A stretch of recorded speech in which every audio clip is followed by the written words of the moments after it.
Welcome, HoopSpaces. Welcome, Laker fans. Welcome, everybody. Thank you for tuning in. I'm your host, Tony Vega. This is my handle. You can find me at Twitter and also doing these types of videos. Now, the title of this video, I have not know in the recording. Again, I'm kind of spitballing this video a bit because there's a lot of discuss, there's a lot of context, so I want to see if I can condense that context, so bear with me. I'm going to see if I can do this quick, but upon recording of this video, this is after the win against OKC. Again, that was an AD less team, a LeBron less team, and a D'Lo less team. So to a certain extent, that game was actually pretty I was not happy when I saw the injury report. Let's put it that way. Like when I saw the starting lineup, I'm like, do we have enough top end talent? And hear me out. On paper, we should win. Lakers, as a Laker fan, I saw that I'm like, we should win. But only 7 games into this, into this new look Lakers, there's doubts. We were in the point guard position. We're very thin. We only have Dennis Schroeder and Austin Reeves. D'Angelo Russell's still injured, and it's still looking like he's not going to be available for the foreseeable future. It seems from his comments. It seems like for the Friday game against Minnesota, I don't think we're gonna see him. And for Sunday, I think he said that he'll give it a go through pregame workout to see how it feels. So even though the injury looked on paper, on video to be kind of not, just a minor sprain, it seems like it's more than that. And I think they're being overly cautious, which is great because again they're prioritizing the player's health. So my only gripe is I hope we can see a healthy team because when LeBron, AD, and D'Lo are in this team, they're 3-0 in this current construction of a team. So, again, I we have limited amount of games. Our season actually starts now. It starts after the All Star break. Well, after the trade, it's the reset button. We have to start swinging. But for that OKC game, let me give a quick reaction video to it. Like that game was a little bit more stressful than I cared to like. That first half, Dennis Schroeder had probably one of the worst first halves that I've seen from him, particularly, especially seeing that his ankle touched earth. So that really was that was not that was I didn't care to see it. It was not ideal. Let's put it that perspective. Again, Dennis Schroeder as a point guard, he's a great point guard, but there is points where he's looking for his own shot creation, and that's what you want from him. I'm not saying that you don't want that from him, but the problem is that it kind of you kind of see from an eagle eyes point of view from the people that just watch the game. It's kind of like, well, wait, Beasley's open, Austin Reeves is open, Lonnie Walker's open, or things like that. And it's kind of like, well, they're open. Why not kick it out? And it's sometimes his looking for shots. If he's not making them, it just it doesn't look good. And that first half was not good. He toughed it out. He actually like that ankle roll looked pretty bad. I'm not gonna lie, that was pretty bad. But hey, he toughed it out. He went at it. Power to him. Honestly, the second half he just had a monster game. Like basically the total amount that he ended with, I think it was 25. Probably 22 of his points were in the second half or something like that. Like it was kind of crazy. Like power to him. We kind of needed that production from him. Austin Reeves actually stepped up as well. Troy Brown stepped up. Everybody that needed to step up stepped up. Rui Hachimura had a great stint in the fourth quarter where it was again like it was a team win. It's the only way to win with a LeBron, AD, and D'Lo kind of not being there. So it was a great win. It created I think it created a good chemistry. So That was great and a much needed win as well because we are currently since the trade we are, if I'm not mistaken, having everybody assemble. We're 5-2. So the only losses being the game before, which was Memphis, and also the which one was it? The Portland game where they were red hot. So 5-2, that's great. Again, three. Here's the thing that we are, and this is we're gonna switch segments now. Can this team make it to the playoffs? So looking at the standings, and bear with me, the West is packed beyond belief right now. Like we are, like for the playoff run, so currently the Lakers stand as of the recording of this. They are now 11th. So if you all remember, we were 13th for the longest time. Now we're 3 games back from 500. We're 3 games down from 500. So we're 30 and 33. We're technically 1 game behind the 10th spot. 1 game behind. So looking at even the fifth seed, like we're around 3 games behind the 3 seed. I mean the fifth seed. So the West is so compact. But let's all right. Let's put our.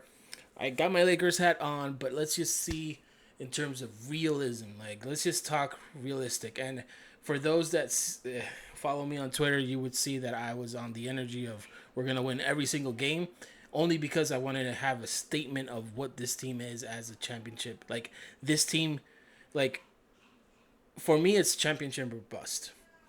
I don't partake in basically a first round exit or a play-in team. So the Lakers have a hurdle of expectations, in my opinion, in order for them to be competitive and also to show the league, to show themselves like we are a championship level team. So knowing that, so take it with a grain of salt what I'm gonna say right now. So we have for 7th through 10th, it's Dallas, Minnesota, Utah, and the Pelicans. Pelicans and Utah are now tied at 31-32. Then we have Minnesota at 32-32. In my opinion, the next game with Minnesota, that is a must-win game. Again, we dropped a game against them already earlier in the season. So every tiebreaker that we can get is crucial. So we can't drop those games. So the next game on Friday, so it will be tomorrow, we have to win that game. So I expect, if D'Lo's not available, then I expect Anthony Davis to be on point. Everybody needs to be on point. I do hope, like, even though I have gripes on Dennis Schroeder, we are so tight in terms of the point guard position. Like, our primary point guard, which is D'Angelo Russell, is hurt. We technically don't have a backup point guard after Dennis Schroeder. We're actually using Austin Reeves and a combination of Lonnie Walker to kind of take the load of basically Dennis. Pause. But anyway, if that's the case right now, the Lakers' visibility hinges on it really hinges on what they can do. So for instance, they have to win their own games. Like regardless of what everybody's doing in front of them. Like I think right now everybody in front of them have lost enough where it's now up to the Lakers to determine their own future. So for instance, we face Minnesota, Golden State, Memphis, Toronto, New York, New Orleans again. So those are the one, two, three. Those are the next 6 games. Now, here's the perspective. If those next 3 games are highly important, that determines if the 6th seed, if the 7th seed is even possible. That's just a reality. Like, when we face the teams that are in front of us, we have to win those games because those are the things that we can control. Like East teams with their, we don't necessarily like, we need those wins, but it's not as important as those as that Minnesota game, as that Golden State game, as that Memphis game. We need those games in order to get those tiebreakers. We need the Memphis game so we can get the tiebreaker back. We need the Minnesota game because it propels us from where we're at 11th and can give us an opportunity to hit to land on the 7th spot. So right now, is it possible? Of course it is. Now, what do the Lakers need to do? Honestly, focus on their own game. Focus on the games that they have in front of them. So at this point, they hold their own future now. We've been plagued for the last 7 games with some bad news, specifically with LeBron James in the Dallas game, which was a win, and he he one-leggedly won that game, which is kind of crazy if you think about it. Like him and AD and just Vanderbilt, like it's just again great team win, great opportunity to just uh, get a win on Dallas, because we were already like we're 2-1 in the season, so the next game we have to at least tie with them. So yeah, the level of importance for the next few games is highly critical, and it really hinges on what LeBron James injury, how he's gonna react to it. So far from today, from the recording of this, Chris Haynes kind of reported that LeBron James kind of staved off surgery. So first off, he doesn't require surgery. That's a blessing. That's great to hear.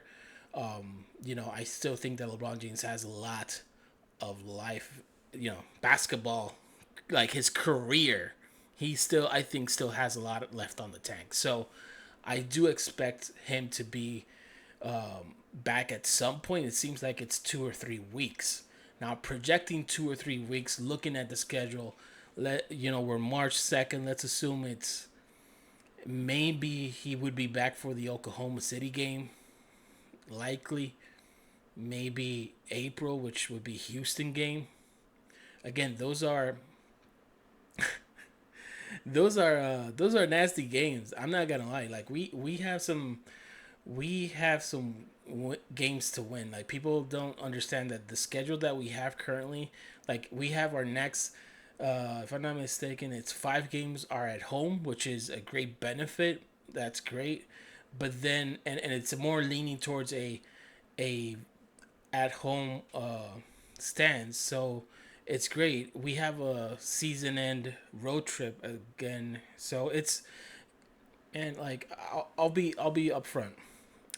Lakers may at worst they're a playing team.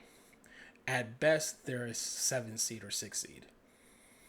Well, fifth or sixth seed. So at this stage they control their own future.